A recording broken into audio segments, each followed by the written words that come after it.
देखिए आज सीआरपीसी लिखवाया जाएगा भाई मेंस के लिए, ताकि आपका आगे से लेक्चर भी चला जाए। कई दिनों से लेक्चर नहीं चल पा रहा है। और सेक्शन 2 से आपका मेंस में क्वेश्चन बनता है। इसके बाद से आपका 41 से मेंस में क्वेश्चन बनेगा। आपका क्वेश्चन भी पढ़ाते समय लिखवाया है। उत्तराखंड, मध्य प्रदेश, झारखंड में।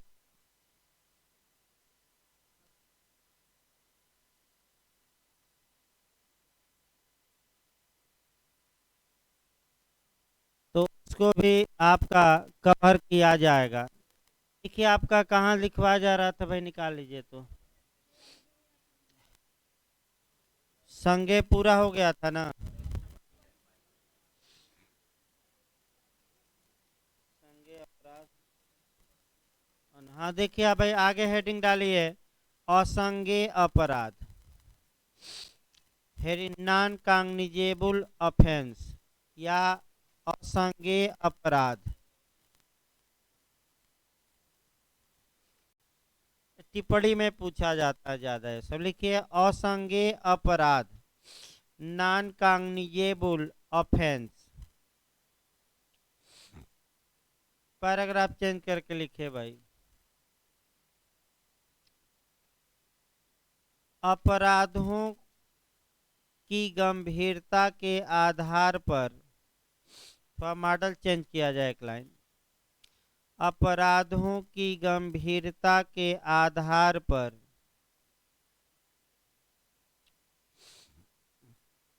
दंड प्रक्रिया संहिता के तहत, अपराधों की गंभीरता के आधार पर दंड प्रक्रिया संहिता के तहत अपराधों को दो वर्गों में विभाजित किया गया है। अपराधों को दो वर्गों में विभाजित किया गया है।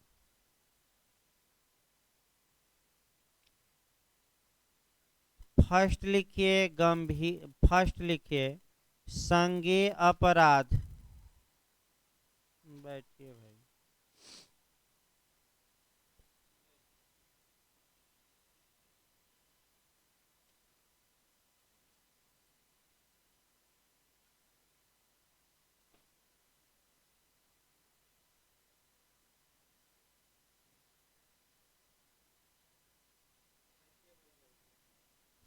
फर्स्ट लिखिए संज्ञेय अपराध और सेकंड में असंज्ञेय अपराध। आगे भी भाई आकर बैठे, इधर भी जगह है। पीछे न जगह तो आगे बैठ जाए, एकदम पीछे बरसाती मेढक ज्यादा पीछे एकदम कोने में है। भाई आपका बैठने का प्रयास, राजकिशोर जी आगे भी बैठा करिए, कहाँ है पीछे। असल बात पीछे खासियत ये रहती है कि आपका एक तो दिखाई नहीं देते पूरा, और नीचे नीचे रख के मोबाइल भी कभी काल यूज कर लेते हैं। आँख कहिए वो पीछे ही बैठेंगे, माने पूरा जगह खाली रहेगा तब भी वो पीछे ही बैठेंगे लोग। तो भाई मोबाइल वोबाइल अब कम चलाइए। राजकिशोर जी अब आए हैं, यानी कि बैक टू पवेलियन आए हैं, तो फिर से एक बार नए सिरे से लगिए भाई। मौका बार बार नहीं मिलता भाई। मैंने तमाम लोग घर चले गए फिर आ रहे हैं, इसमें राजकिशोर भी शामिल हैं। तो इसीलिए कहा जा रहा है कि मौका बार बार नहीं मिलता। और यूपीजे देखिए आपका अगले हफ्ते बता दिया जाएगा भाई कब आएगी। अगले हफ्ते पता क्लियर लगाया जा रहा है, अगले हफ्ते तक मंगलवार तक बता देंगे। वैसे हमें लगता है कि इस बार नहीं आएगी, जो स्थिति बन रही है हो सकता है अप्रैल में आए। थोड़ा लेट आए तो सही रहेगा, ताकि इधर का। हाँ हाँ, इस माह हमें कम चांस है। लेट होगा तो ये फायदा होगा कि इधर आपका कुछ सब्जेक्ट निपटे रहेंगे, और बिहार एपीओ मेंस से भी थोड़ा हम खाली रहेंगे, तभी तो यूपीजे का क्रैश कोर्स लगाना पड़ेगा। 11 बजे से भाई आपका लगातार अब क्रैश कोर्स ही चलेगा। यानी कि रेगुलर बैच आपका सुबह चलेगा 2 सब्जेक्ट, और जो अन्य 2 सब्जेक्ट चलेंगे जो भी एग्जाम आएगा उसी का आपका पढ़ाया जाएगा। जैसे सीबीआई एपीपी है, यूपीजे है, वो मिक्स करके पढ़ाया जाएगा। मैंने लगातार अब एक बैच क्रैश कोर्स में ही रखना पड़ेगा, स्पेशल बैच में, और 2 बैच आपका रेगुलर चलेगा सुबह शाम। क्योंकि भाई दिक्कत नए लड़कों को हो रही थी ज़्यादा, तब कोई समस्या नहीं है। जिनको भाई पढ़ना 2 सब्जेक्ट पढ़ के निकल जाए। लिखिए भाई आपका पैराग्राफ चेंज कर लीजिए फिर। असंज्ञेय अपराध की परिभाषा इस संहिता की धारा, चूंकि संहिता ऊपर लिखवाई गई है तो बार बार सीआरपीसी नहीं लिखवाना है। देखिए, असंज्ञेय अपराध की परिभाषा इस संहिता की धारा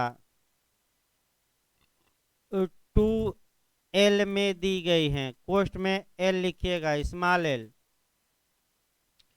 2L में दी गई है, जिसके अनुसार जिसके अनुसार कामा दे दीजिएगा, कामा देकर लिखिएगा। असंज्ञेय अपराध से ऐसा अपराध अभिप्रेत है जिसके अनुसार असंज्ञेय अपराध से ऐसा अपराध अभिप्रेत है जिसके लिए जिसके लिए और असंज्ञेय मामला से और असंज्ञेय मामला से बैठ जाइए, आगे बैठिए आराम से देखिएगा। और असंज्ञेय मामला से ऐसा मामला अभिप्रेत है, असंज्ञेय मामला से ऐसा मामला अभिप्रेत है जिसमें पुलिस अधिकारी को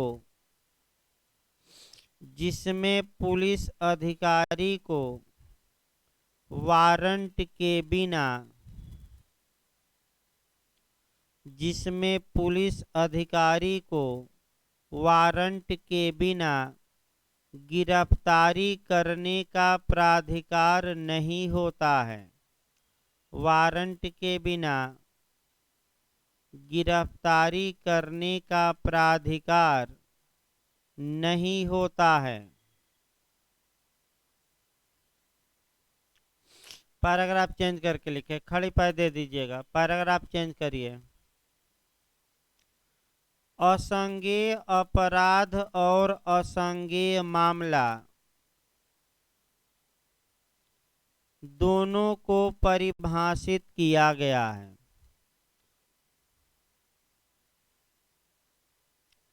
असंज्ञेय अपराध, भाई 4-5 लाइन छोड़कर लिखिएगा। असंज्ञेय अपराध, और ये इंटरव्यू में भी पूछा गया था पिछली बार भाई बिहार जे में, और लिखवा भी दिया जा रहा है, समझाया भी गया है। असंज्ञेय अपराध और असंज्ञेय मामला दोनों को परिभाषित किया गया है। ये दोनों शब्द एक दूसरे के पर्यायवाची नहीं हैं। ये दोनों शब्द एक दूसरे के पर्यायवाची यानी कि समानार्थी पर्यायवाची नहीं है।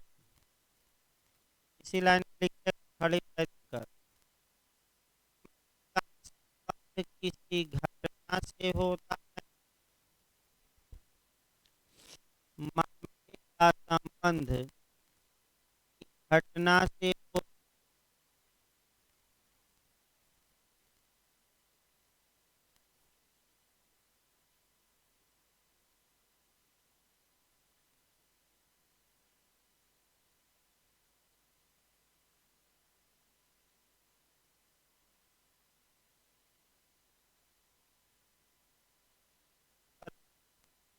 हो सकते हैं।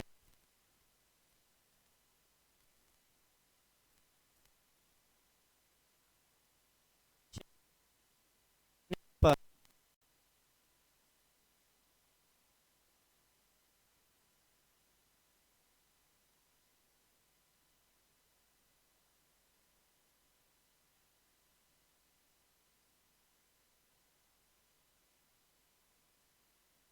किया जाता है।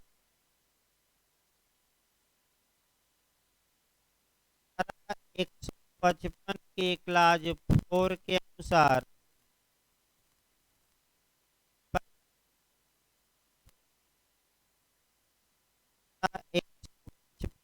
क्लास 4 के अनुसार यदि किसी मामले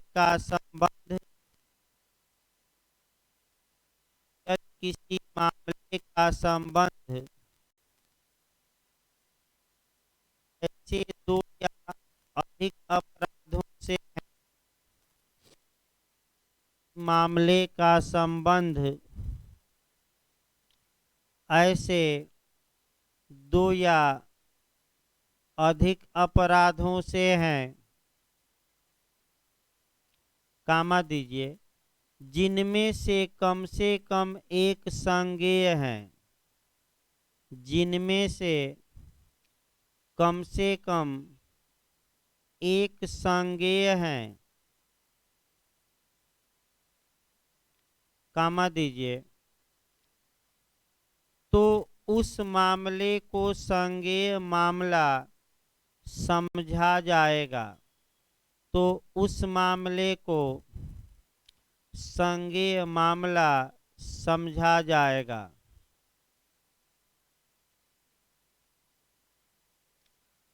खड़ी पैर देकर पैराग्राफ चेंज करिए। इस संहिता के प्रथम अनुसूची के प्रथम खंड, इस संहिता के प्रथम अनुसूची के प्रथम खंड,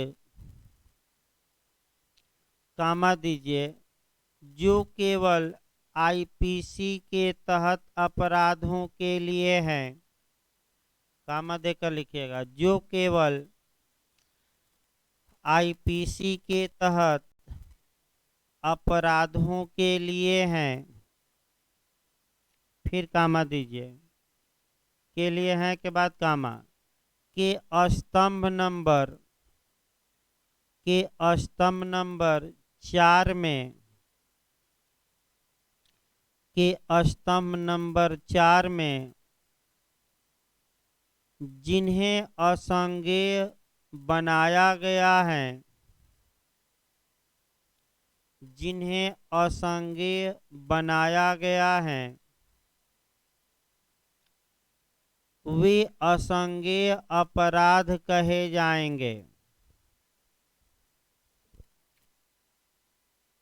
ये बनाया गया है, वे असंज्ञेय अपराध कहे जाएंगे।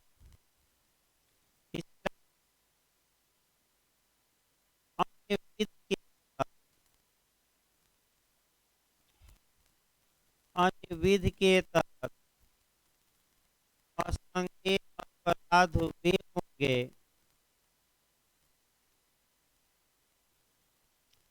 अन्य विधि के तहत असंज्ञेय अपराध वे होंगे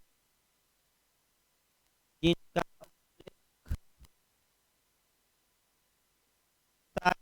प्रथम अनुसूची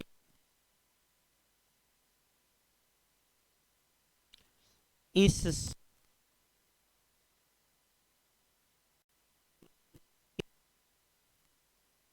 द्वितीय खंड में किया गया, सेकंड क्लास में द्वितीय खंड में किया गया है।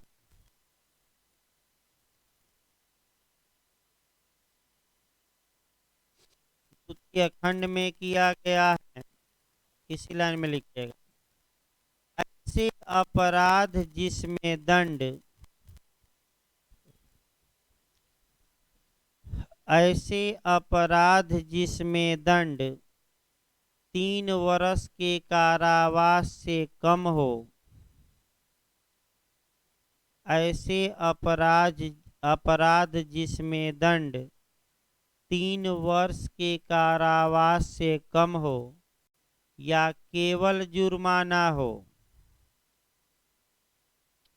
या केवल जुर्माना हो, असंज्ञेय अपराध माने जाएंगे। केवल जुर्माना हो, असंज्ञेय अपराध माने जाएंगे। लेकिन यह नियम उस अन्य विधि में दिए गए लेकिन यह नियम उस अन्य विधि में दिए गए विशेष प्रावधानों के अध्ययन है। लेकिन यह नियम उस अन्य विधि में दिए गए विशेष प्रावधानों के अध्ययन है। खड़ी पाई देकर फिर पैराग्राफ चेंज करके लिखिए। ये साधारण प्रकृति के अपराध होते हैं। पैराग्राफ चेंज कर लीजिएगा। ये साधारण प्रकृति के अपराध होते हैं।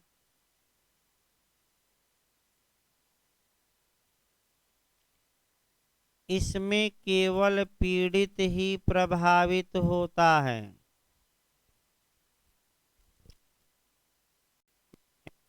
केवल पीड़ित ही प्रभावित होता है।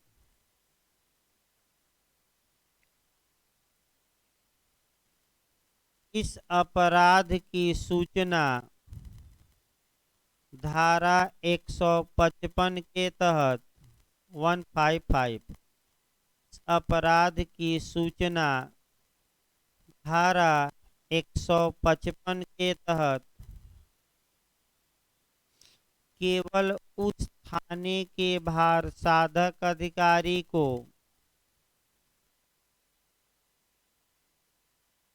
उस थाने के भार साधक अधिकारी को दी जा सकती है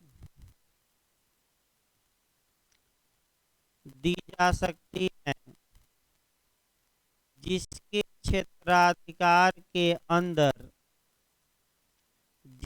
क्षेत्राधिकार के अंदर ऐसा अपराध हुआ हो। जिसके क्षेत्राधिकार के अंदर ऐसा अपराध हुआ हो। इस मामले में इस लाइन में लिखना है। इस मामले में एनसीआर दर्ज की जाती है, यानी कि नॉन कॉग्निजेबल रिपोर्ट। हिंदी में लिख लीजिएगा पूरा नाम, असंज्ञेय मामलों में प्रतिवेदन। हिंदी में तो नाम लिख लीजिएगा नॉन कॉग्निजेबल रिपोर्ट, या में कहा जाता है, शॉर्टकट में कहा जाता है एनसीआर, और हिंदी में इसका नाम है असंज्ञेय मामलों में प्रतिवेदन। पैराग्राफ फिर चेंज करिए भाई। ऐसे अपराध में पुलिस किसी व्यक्ति को, पैराग्राफ चेंज करके लिखिए। ऐसे अपराध में पुलिस किसी व्यक्ति को वारंट के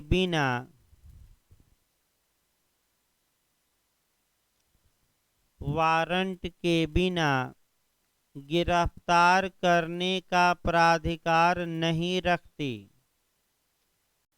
ऐसे अपराध में पुलिस किसी व्यक्ति को वारंट के बिना गिरफ्तार करने का प्राधिकार नहीं रखती।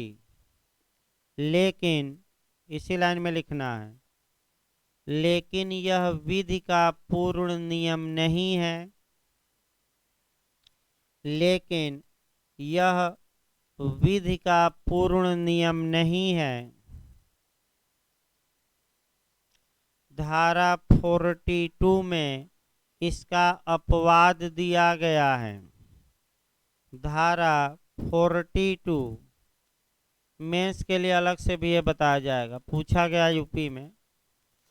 धारा 42 में इसका अपवाद दिया गया है, जहां जहां यदि कोई व्यक्ति पुलिस के समक्ष, समक्ष माने उपस्थिति में, जहां यदि कोई व्यक्ति पुलिस के समक्ष असंज्ञेय अपराध करता है,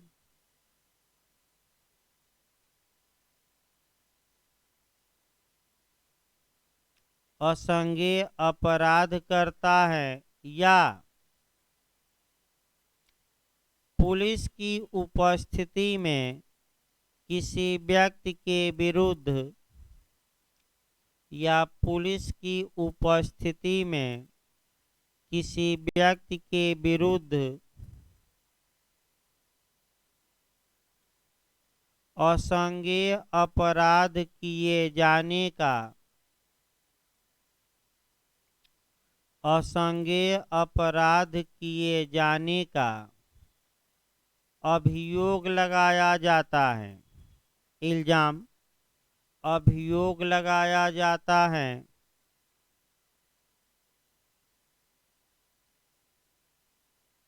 तब उस व्यक्ति का सही नाम तथा निवास ज्ञात करने हेतु, तब उस व्यक्ति का सही नाम तथा निवास ज्ञात करने हेतु पुलिस ऐसे व्यक्ति को वारंट के बिना गिरफ्तार कर सकती है, पुलिस ऐसे व्यक्ति को वारंट के बिना गिरफ्तार कर सकती है। इस प्रकार ये भी परिभाषा समाप्त हुई। अब हेडिंग डालिए, अगली आपका अंतर पूछा जाता। हेडिंग डालिए भाई आगे, संज्ञेय अपराध तथा असंज्ञेय में अंतर। हेडिंग डाल लीजिए तो, संज्ञेय अपराध तथा असंज्ञेय अपराध में अंतर। चार्ट बना लीजिए,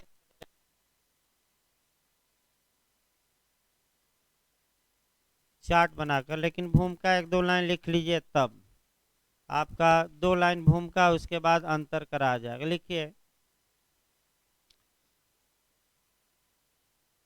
अपराध की गंभीरता के आधार पर, अपराध की गंभीरता के आधार पर दंड प्रक्रिया संहिता के तहत, दंड प्रक्रिया संहिता के तहत अपराधों को 2 वर्गों में विभक्त किया गया है, अपराधों को 2 वर्गों में विभक्त किया गया है, बांटा गया है, विभक्त किया गया है। फर्स्ट संज्ञेय अपराध और सेकंड असंज्ञेय अपराध। लिख लीजिएगा, फर्स्ट संज्ञेय अपराध और सेकंड असंज्ञेय अपराध। पैराग्राफ चेंज करके लिखिए, इसमें महत्वपूर्ण अंतर निम्नलिखित है। पैराग्राफ चेंज कर लीजिए, इसमें महत्वपूर्ण अंतर निम्नलिखित है।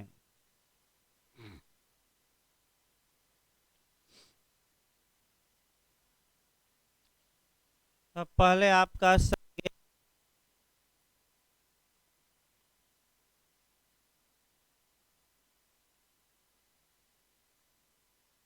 अपना है असंख्य, और एक कर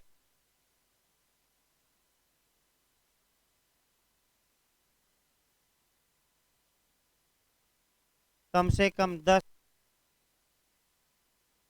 आ जाता है भी, और आपका प्री में भी पूछा जाता है। तीनों के लिए भाई इसी समय तैयार रखना है। आपका इंटरव्यू में पूछा जाता है तो भाई संज्ञेय और असंज्ञेय में 5 अंतर बताइए, तो 5 10 मैं लिखवाऊंगा, 12 5 तो बता ही लेंगे। मेंस में पूछा जाए तो 10 12 लिख कर आइएगा, 10 12 अंतर मैं लिखवा रहा हूँ। लिखिए, संज्ञेय में पहले लिखिए, संज्ञेय संज्ञेय अपराध की परिभाषा, संज्ञेय में लिखिएगा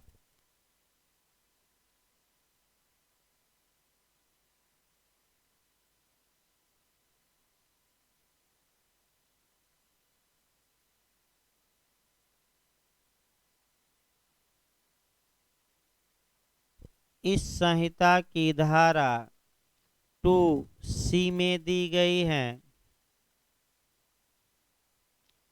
जिसके अनुसार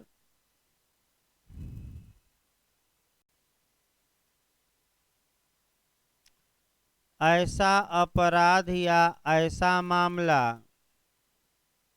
जिसके अनुसार ऐसा अपराध या ऐसा मामला जिसमें पुलिस किसी व्यक्ति को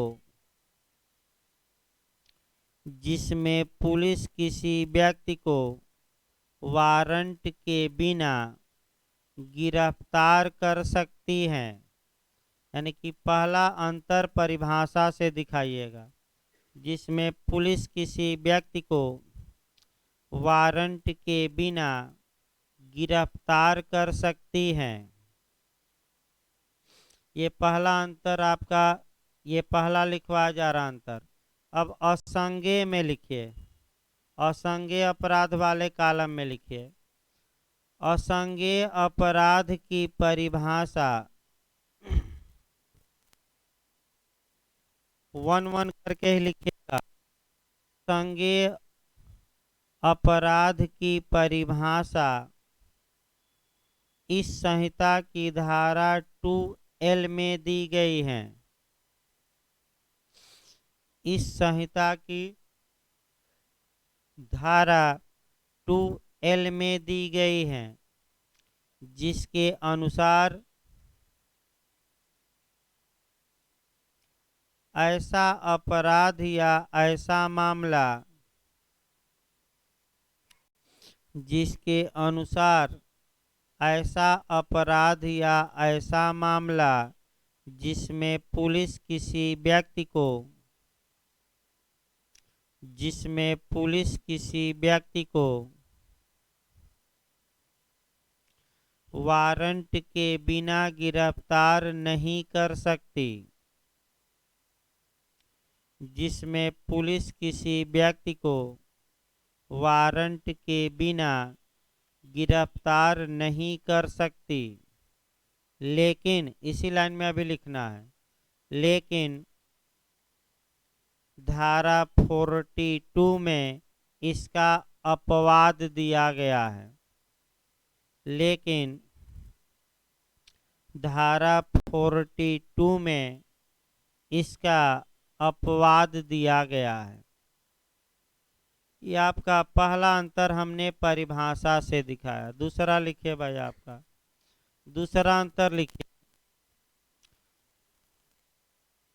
यह गंभीर अपराध माना जाता है। संज्ञेय में लिखिएगा, यह गंभीर अपराध माना जाता है।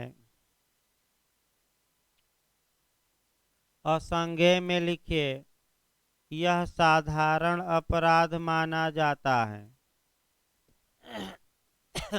असंज्ञेय में लिखिए, यह साधारण अपराध माना जाता है। तीसरा अंतर लिखिए, तीसरा, इसमें पीड़ित व्यक्ति के साथ साथ पूरा समाज प्रभावित होता है। संज्ञेय में लिखिएगा, इसमें पीड़ित व्यक्ति के साथ साथ पीड़ित व्यक्ति के साथ साथ पूरा समाज प्रभावित होता है।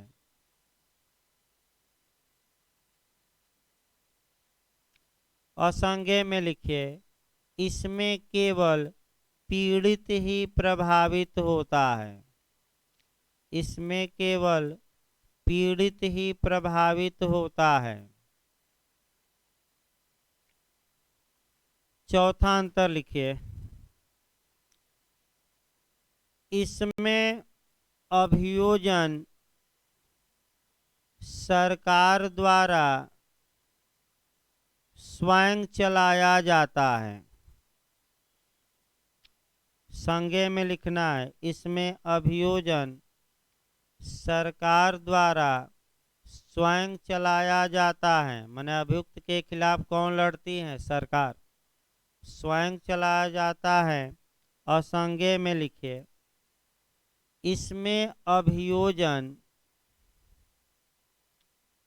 पीड़ित व्यक्ति द्वारा चलाया जाता है। माने सरकार नहीं चलाती, असंज्ञा में कौन चलाता है? पीड़ित। इसमें अभियोजन पीड़ित व्यक्ति द्वारा चलाया जाता है। पांचवा अंतर लिखिए, इसमें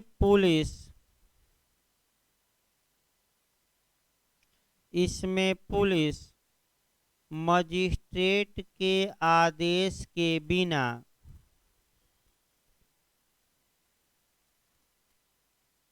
पुलिस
के क्षेत्राधिकार के अंदर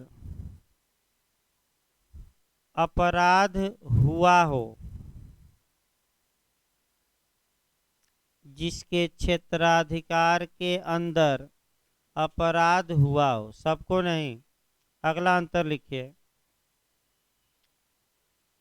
संज्ञेय अपराध में, नहीं इस अपराध में लिखिएगा, संज्ञेय तो ऊपर लिखे ही हैं। इस अपराध में धारा 154 के तहत प्रथम सूचना प्रतिवेदन दर्ज किया जाता है, यानी कि एफआईआर।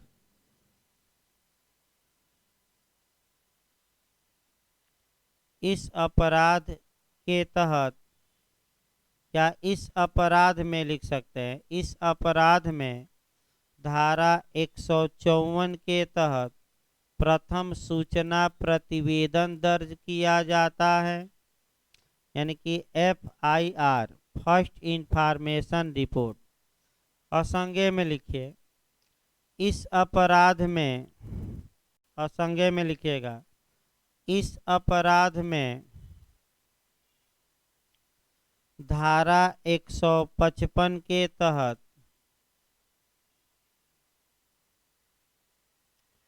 असंज्ञेय मामलों में प्रतिवेदन दर्ज किया जाता है, एनसीआर बोलते हैं, नॉन कॉग्निजेबल रिपोर्ट, या असंज्ञेय मामलों में प्रतिवेदन, असंज्ञेय मामलों में प्रतिवेदन दर्ज किया जाता है। अगला अंतर लिखिए भाई, संज्ञेय मामलों में एफआईआर शब्दशः लिखी जाती है। संज्ञेय मामलों में एफआईआर शब्दशः या अक्षरशः, हूबहू कहा जाता है, शब्दशः लिखी जाती हैं।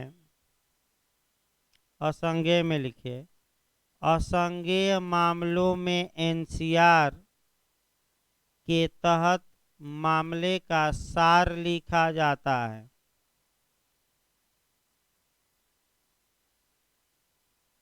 मामले का क्या लिखा जाएगा? सार। यानी कि असंज्ञेय अपराध में मामले का क्या लिखा जाएगा? केवल सार। ये राज्य लिखवा दिएगा ना, राज्य अभियोजन चलाता है, देखिए तो कितना अंतर हुआ अभी, 8।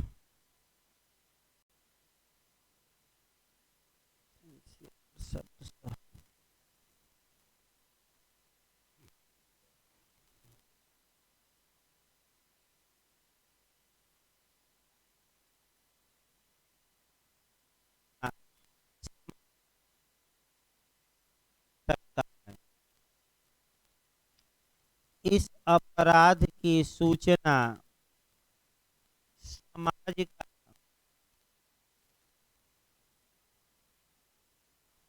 कोई भी व्यक्ति दे सकता है।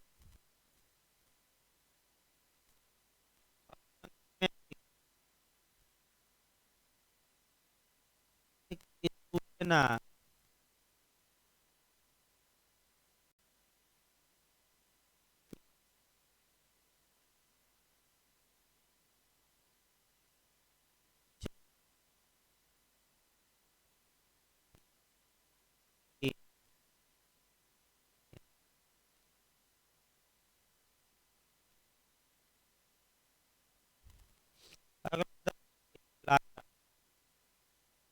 के अपराध में एफआईआर 3 प्रतियों में दर्ज किया जाता है। के अपराध में एफआईआर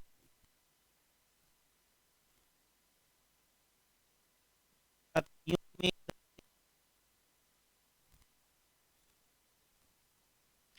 असंज्ञेय में लिख लीजिए, असंज्ञेय अपराध में एनसीआर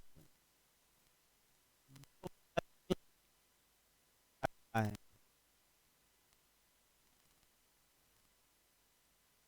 भाई कोई गया, गिरफ्तारी हो गया, रिपोर्ट हो गया, जन हो गया, कौन सा था? मुख्य अंतर लिखवा दिया गया। पर्याप्त है। 10 अंतर आपका इतना लिख दीजिए तो एक पेज हो जाएगा।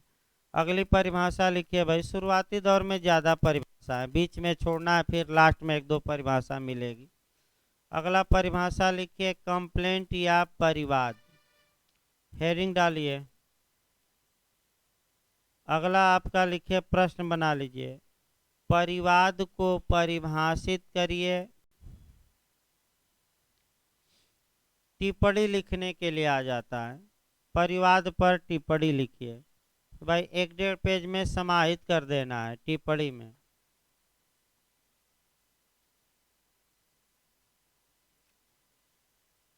पैराग्राफ चेंज करके लिखिए भाई,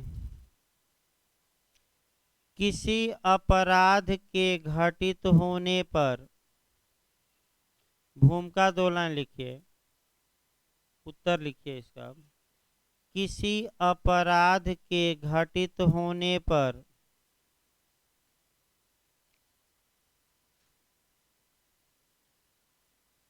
दंड प्रशासन को, यानी कि दंड विधि को, किसी अपराध के घटित होने पर दंड प्रशासन को 2 प्रकार से गतिशील किया जा सकता है। 2 प्रकार से गतिशील किया जा सकता है।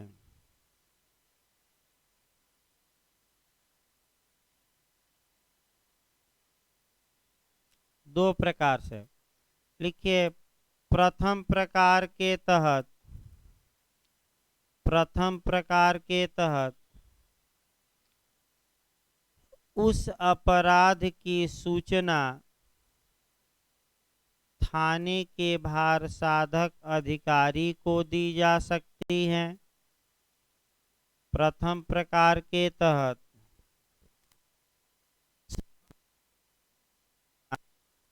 थाने के भार साधक अधिकारी को दी जा सकती है। ऐसी दशा में सीआरपीसी का अध्याय 12 लागू होगा। नहीं, सीआरपीसी का अध्याय 12, सेक्शन यही ऐड कर लेना है, 154 से 176 सेक्शन लिख लीजिएगा। ऐसी दशा में सीआरपीसी का अध्याय 12 पोस्ट में धारा 154 से लेकर 176 लागू होगी। धारा भी यहीं लिख लीजिएगा ताकि अलग से लिखवाना ना पड़े। 154 से लेकर कहाँ तक, 176 लागू होगी।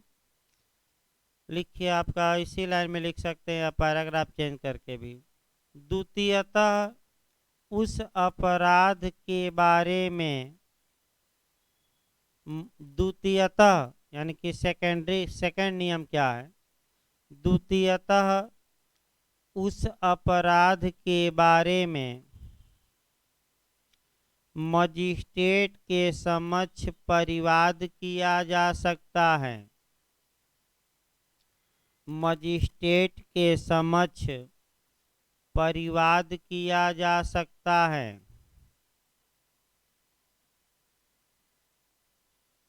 ऐसी दशा में, ऐसी दशा में इस संहिता का अध्याय 15, ऐसी, ये जरूर दिखाइएगा भूमिका में, ऐसी दशा में इस संहिता का अध्याय 15 पोस्ट में लिख लीजिए, धारा 200 से लेकर 203, धारा 200 से लेकर 203 लागू होगी, लागू होगी। यानी कि आपने भूमिका बांध दिया कि 2 तरीके हैं। अब आपका जो सेकंड तरीका उसी को आपका आगे बढ़ जाना है। लिखिए भाई, पैराग्राफ चेंज करके लिखिए, इस संहिता की धारा 2D में परिवाद को परिभाषित करते हुए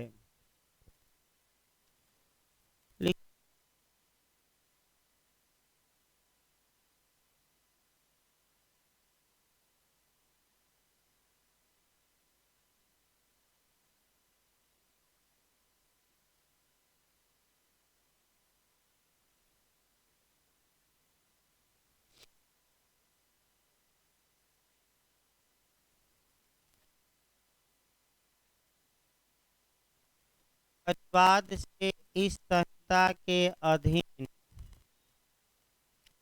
परिवाद से इस संहिता के अधीन मजिस्ट्रेट द्वारा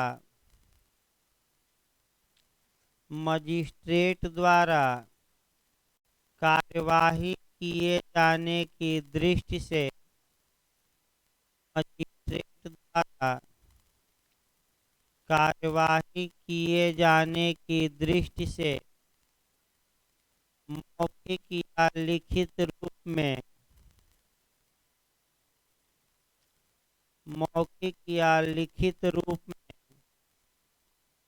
उससे किया गया कथन अभिप्रेत है।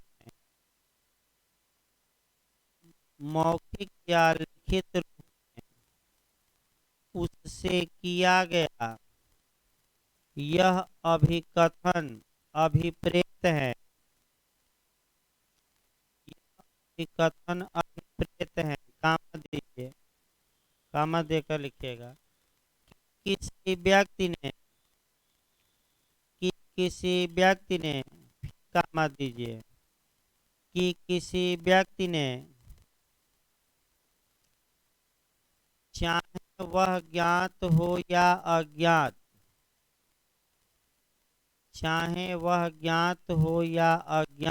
फिर कामा देना है। किसी व्यक्ति ने कामा चाहे वह ज्ञात हो फिर कामा देना है। अपराध किया है इसके अंतर्गत पुलिस रिपोर्ट नहीं है।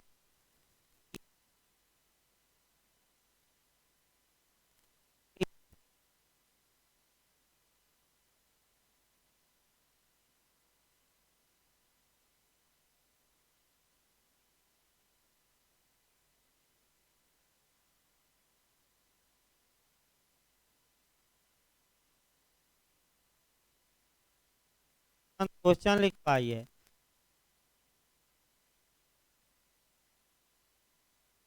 लिखवा देंगे जो बना है मेंस में। लिखिए भाई, आपका हेडिंग डालिए स्पष्टीकरण, एक एक्सप्लेनेशन भी। स्पष्टीकरण की धारा के बाद एक्सप्लेनेशन दिया गया है। स्पष्टीकरण, इसी पर बिहार आयोग ने समस्या बनाया था। लिखिए, ऐसे किसी मामले में स्पष्टीकरण में लिखिए, ऐसे किसी मामले में कामा दीजिए जो अन्वेषण के पश्चात असंज्ञेय अपराध का किया जाना प्रकट करता है। ऐसे में दीजिए जो अन्वेषण के पश्चात असंज्ञेय अपराध का किया जाना प्रकट करता है, फिर कामा दीजिएगा।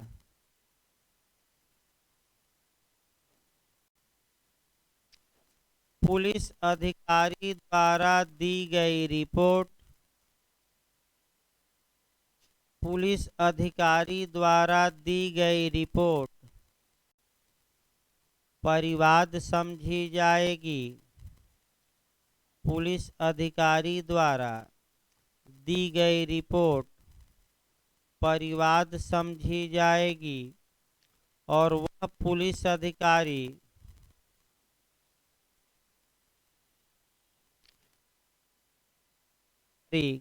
कामा दीजिए जिसके द्वारा ऐसी रिपोर्ट की गई है और वह पुलिस अधिकारी कामा देना है जिसके द्वारा ऐसी रिपोर्ट की गई है, फिर कामा देना है। परिवादी समझा जाएगा।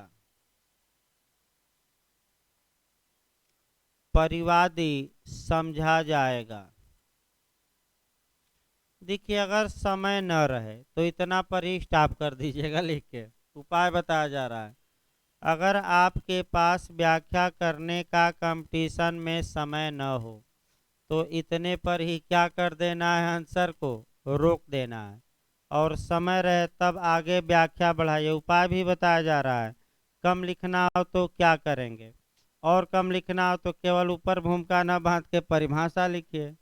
तो कम और बेसी करना हो तो आप वहाँ अपने हिसाब से आपको दिमाग लगाना पड़ेगा कि क्या छोड़ा जाए और क्या लिखा जाए।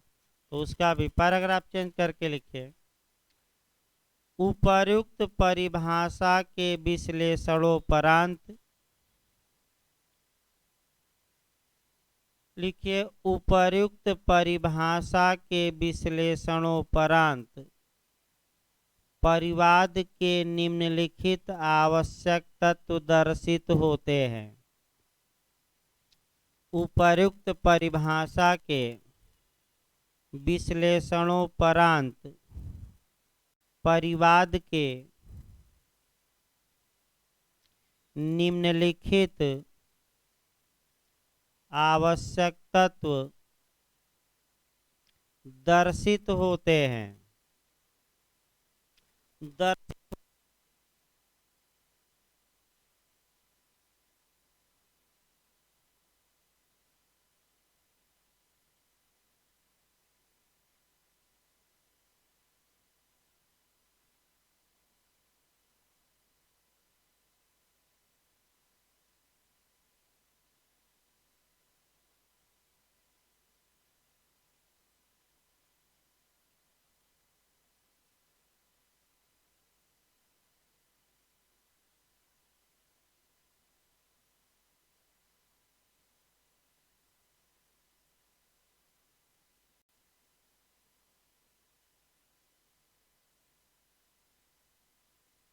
परिवाद पुलिस के समक्ष न करा दीजिएगा।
पुलिस रिपोर्ट शामिल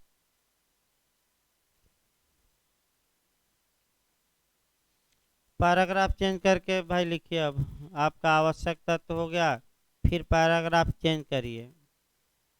लिखिए, परिवाद समाज का कोई भी व्यक्ति कर सकता है। लिखिए, पैराग्राफ चेंज कर लीजिएगा। परिवाद समाज का कोई भी व्यक्ति कर सकता है, लेकिन यह विधि का पूर्ण नियम नहीं है। लेकिन यह विधि का पूर्ण नियम नहीं है।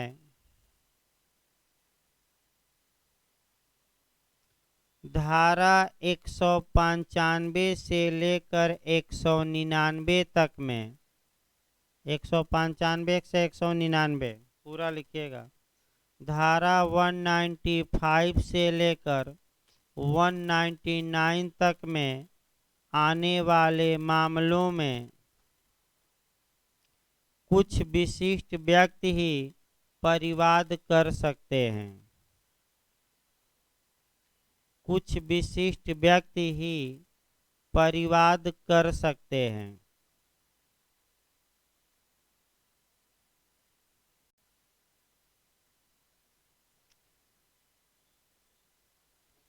यह लिखित या मौखिक हो सकेगा। यह लिखित या मौखिक हो सकेगा।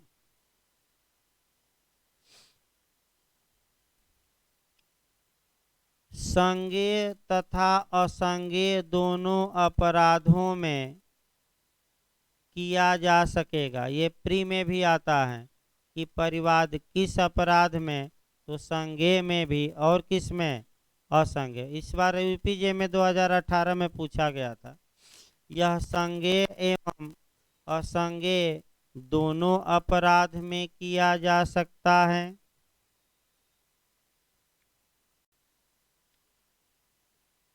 अभियुक्त के नाम का उल्लेख करना आवश्यक नहीं होता।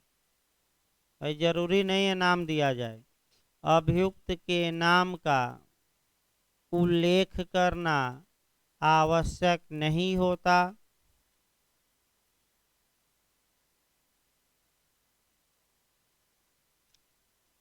यह सदैव मजिस्ट्रेट के समक्ष किया जाता है। यह सदैव मजिस्ट्रेट के समक्ष किया जाता है तथा कार्यवाही की मांग की जाती है। मजिस्ट्रेट के समक्ष किया जाता है तथा कार्यवाही की मांग की जाती है। मजिस्ट्रेट कार्यवाही करने के लिए बाध्य होता है। इसी लाइन में लिखिएगा, मजिस्ट्रेट कार्यवाही करने के लिए बाध्य होता है।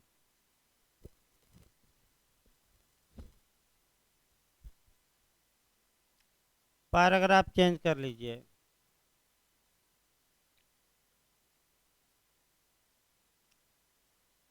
पुलिस रिपोर्ट को परिवाद नहीं माना जाता। पैराग्राफ चेंज करके लिखिएगा, पुलिस रिपोर्ट को परिवाद नहीं माना जाता, लेकिन इसका एक अपवाद है। लेकिन इसका एक अपवाद है। यदि पुलिस ने किसी मामले का स्वतः अन्वेषण किया हो, यदि पुलिस ने किसी मामले का स्वतः अन्वेषण किया हो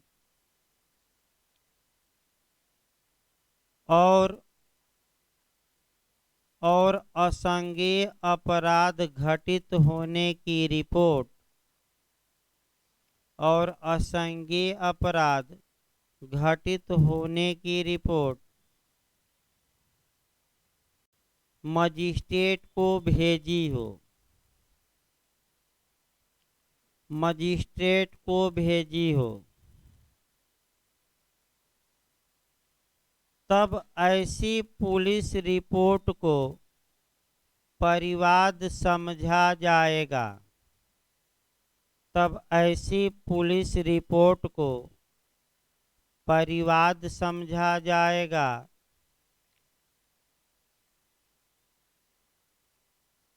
तथा रिपोर्ट भेजने वाला पुलिस अधिकारी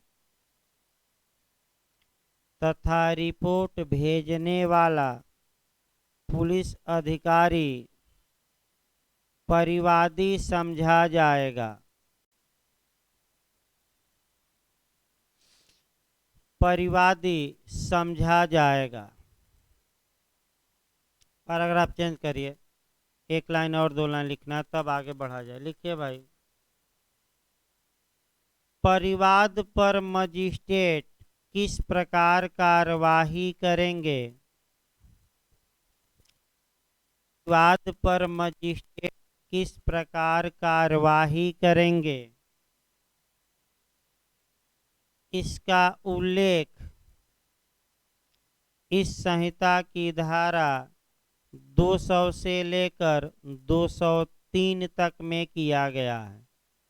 इसका उल्लेख इस संहिता की धारा 200 से लेकर 203 तक में किया गया है। अब लिख लिए आपका। देखिए, एक समस्या बना दिया जाए। समस्या नीचे वाली लाइन से कवर हो जाएगी, वैसे अलग से लिखवाने की आवश्यकता नहीं है। वहीं जो इसके ऊपर मैंने लिखवाया गया है उसी से कवर होगी। देखिए, आपका बिहार एपीओ मेंस में क्या समस्या बनी है वो भी देखना है भाई। छोटी छोटी बातें, क्योंकि छोटी छोटी बातें ज़्यादा आपका पूछा जा रहा है। 50% क्वेश्चन, मेन क्वेश्चन भले तैयार न रखिए, छोटी छोटी बातें जरूर याद रखिए। आजकल का जो युग चल रहा है कंपटीशन का।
समस्या ये आई कि भाई 173 में तो ये पुलिस रिपोर्ट भेजा है पुलिस, तो धारा 2D का स्पष्टीकरण कवर करना है। धारा 2D का स्पष्टीकरण कहता है कि अगर किसी मामले ने में पुलिस ने अन्वेषण किया और ये रिपोर्ट असंज्ञेय अपराध घटित होने की भेजी है, तो वह पुलिस रिपोर्ट तो होगी, लेकिन पुलिस रिपोर्ट माना तो क्या माना जाएगा? परिवाद। और ऐसे पुलिस अधिकारी को जो रिपोर्ट भेजा है उसे क्या माना जाएगा? परिवादी। लेकिन सतर्क रहना है। ये कब? जब पुलिस ने स्वतः अन्वेषण किया। कैसे अन्वेषण किया हो? इसी में अगर प्री में फंसा दे कि मजिस्ट्रेट के आदेश से अन्वेषण किया हो, तब ये नियम अप्लाई न करिएगा। अगर पुलिस ने असंज्ञेय अपराध या संज्ञेय जो भी हो मजिस्ट्रेट के आदेश से अन्वेषण किया है, तो भले असंज्ञेय अपराध दिखाए पुलिस, लेकिन वह पुलिस रिपोर्ट ही माना जाएगा, परिवाद नहीं। यानी कि कब परिवाद माना जाएगा? जब अन्वेषण कैसा किया हो पुलिस ने? स्वयं के मजिस्ट्रेट के आदेश से। स्वयं। भाई रट कर जाइए, इसी बात को लिखना है। और ये बात आपका क्वेश्चन में ही आपका लिखवाया गया। देखिए लास्ट में थोड़ा पहले स्पष्ट रूप से हमने अलग से भी कहेंगे तो अलग से मॉडल बना दिया जाएगा, कोई ये दिक्कत नहीं है, क्योंकि क्वेश्चन का ही एक पार्ट है ये। अगला ये भाई लिखिए आपका हेडिंग डालिए अगली परिभाषा, इन्वेस्टिगेशन या अन्वेषण या तफ्तीश या विवेचना। अगला हेडिंग डालिए परिभाषा पर, अगला चला जाए। अन्वेषण या तफ्तीश कहा जाता है, तफ्तीश या इसको विवेचना भी कहा जाता है। देखिए आपका तफ्तीश बिहार लिखा था इस बार, इसमें कोई शक नहीं है, तो 3-4 नाम लिख लीजिए। अन्वेषण, इसके बाद आप लिख करके तफ्तीश, इसके बाद विवेचना या अनुसंधान, अनुसंधान या खोज भी कहीं कहीं लिख देता है, पुलिस खोज कर रही है।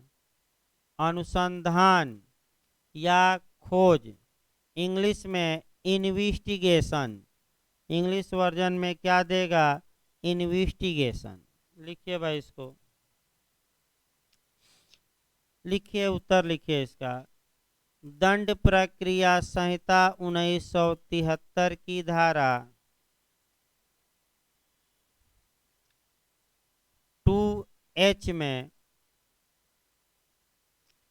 दंड प्रक्रिया संहिता 1973 की धारा 2H में अन्वेषण को परिभाषित करते हुए,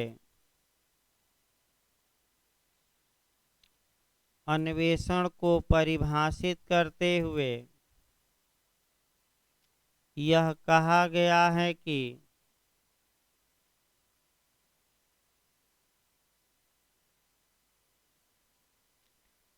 कामा देकर लिखिएगा, अन्वेषण के अंतर्गत वे सब कार्यवाहियां हैं, अन्वेषण के अंतर्गत वे सब कार्यवाहियां हैं जो इस संहिता के अधीन, जो इस संहिता के अधीन पुलिस अधिकारी द्वारा, पुलिस अधिकारी द्वारा, जो इस संहिता के अधीन इस अधिकारी द्वारा या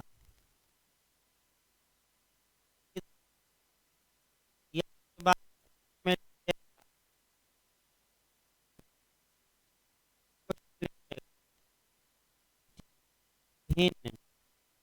बंद कर दीजिए।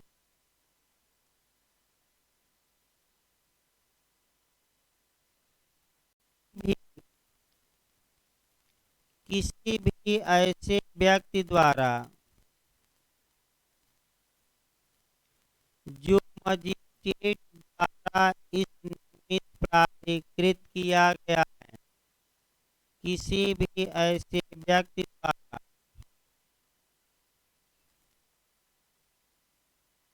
मजिस्ट्रेट निमित्त के लिए निमित्त प्राधिकृत किया गया है, कृत किया गया है, मान लीजिए एक करने की जाए,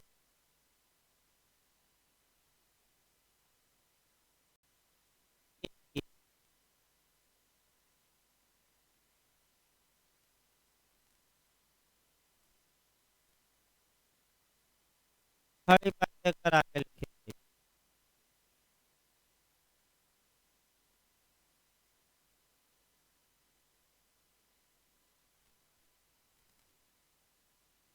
लिखिए अन्वेषण,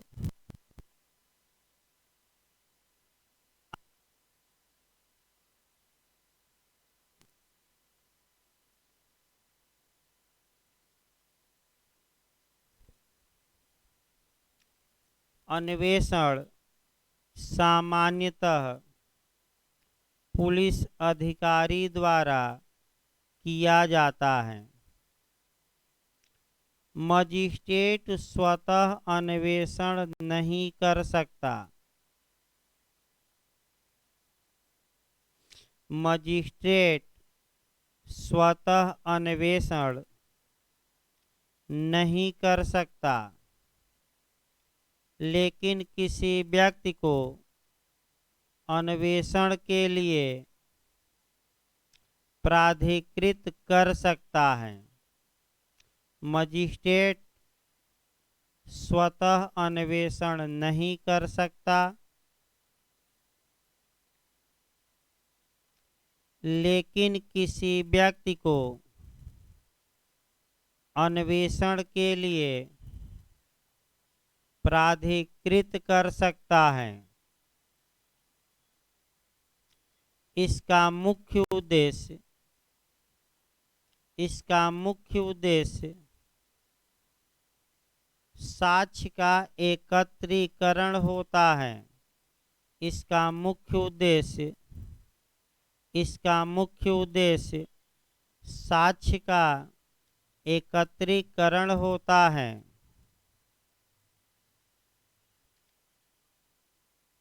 संज्ञेय अपराध में पुलिस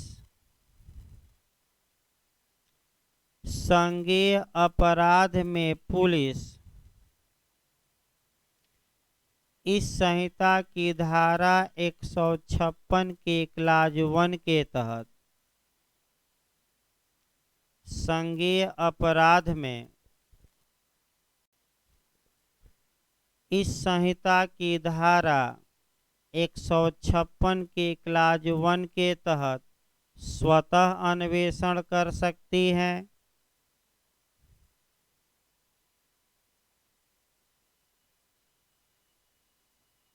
स्वतः यानी कि अपने आप, किसी के आदेश की आवश्यकता नहीं, स्वतः अन्वेषण कर सकती हैं।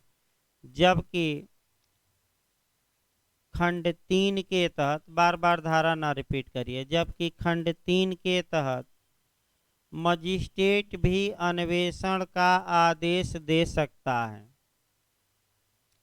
जबकि खंड 3 के तहत यानी कि 156 का 3, जबकि खंड 3 के तहत मजिस्ट्रेट भी अन्वेषण का आदेश दे सकता है। खड़ी पैर देकर इसी लाइन में लिखिएगा। असंज्ञेय अपराध में, संज्ञेय नहीं चल रहा अब, असंज्ञेय अपराध में इस संहिता की धारा 155 के क्लाज 2 के तहत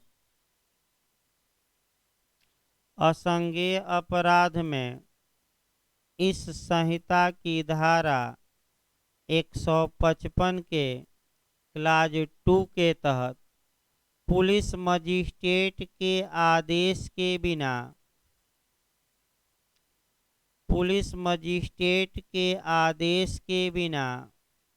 अन्वेषण नहीं कर सकती। पुलिस मजिस्ट्रेट के आदेश के बिना अन्वेषण नहीं कर सकती। तो किसमें आदेश से और बिना आदेश के कर सकते हैं? संज्ञेय अपराध। और किसमें केवल आदेश पर ही होगा? और सेक्शन भी लिखवाया गया। लिखिए पैराग्राफ चेंज करके भाई, पैराग्राफ चेंज करके लिखिए। अन्वेषण के अंतर्गत निम्नलिखित कार्य निष्पादित किए जाते हैं। पैराग्राफ चेंज करके लिखिएगा। अन्वेषण के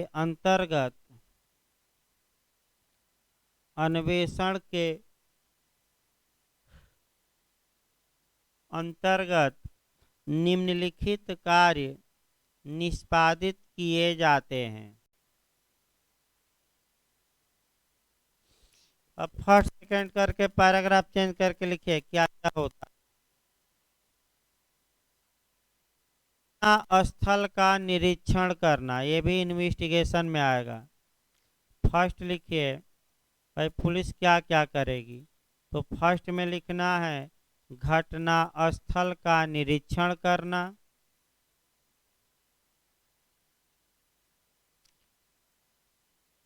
सेकंड लिखिए, मामले के तथ्य एवं परिस्थितियों को सुनिश्चित करना। मामले के तथ्य एवं परिस्थितियों को सुनिश्चित करना।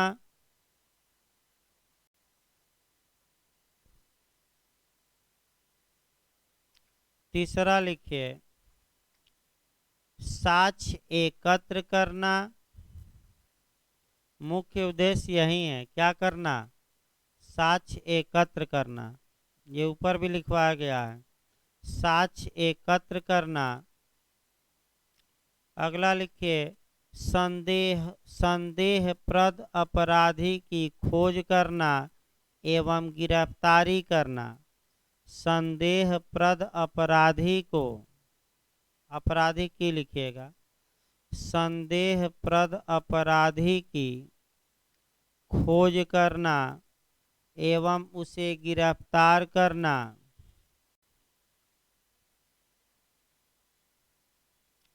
गिरफ्तार करना। अगला लिखिए, तथ्य एवं परिस्थितियों से परिचित व्यक्तियों का बयान लेना। तथ्य एवं परिस्थितियों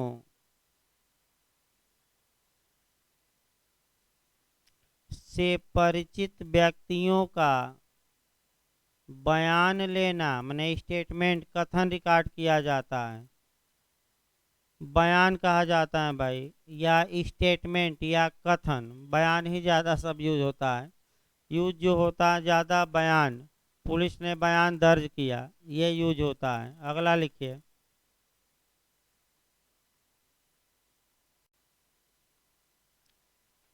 स्थान की तलाशी लेना।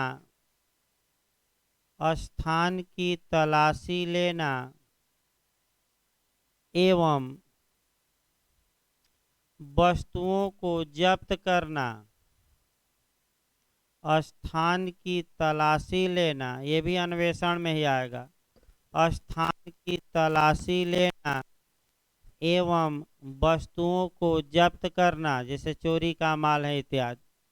अगला लिखिए, अन्वेषण की समाप्ति पर, अन्वेषण की समाप्ति पर धारा 173 की क्लाज 2 के तहत, अन्वेषण की समाप्ति पर धारा 173 के क्लाज 2 के तहत पुलिस रिपोर्ट पर संज्ञान करने वाले, पुलिस रिपोर्ट पर संज्ञान के लिए सशक्त, पुलिस रिपोर्ट पर संज्ञान के लिए सशक्त मजिस्ट्रेट को पुलिस रिपोर्ट भेजना। पुलिस रिपोर्ट भेजना, यानी कि इसके बाद पुलिस का ज़्यादातर काम क्या हो जाता है, पूरा तो लिख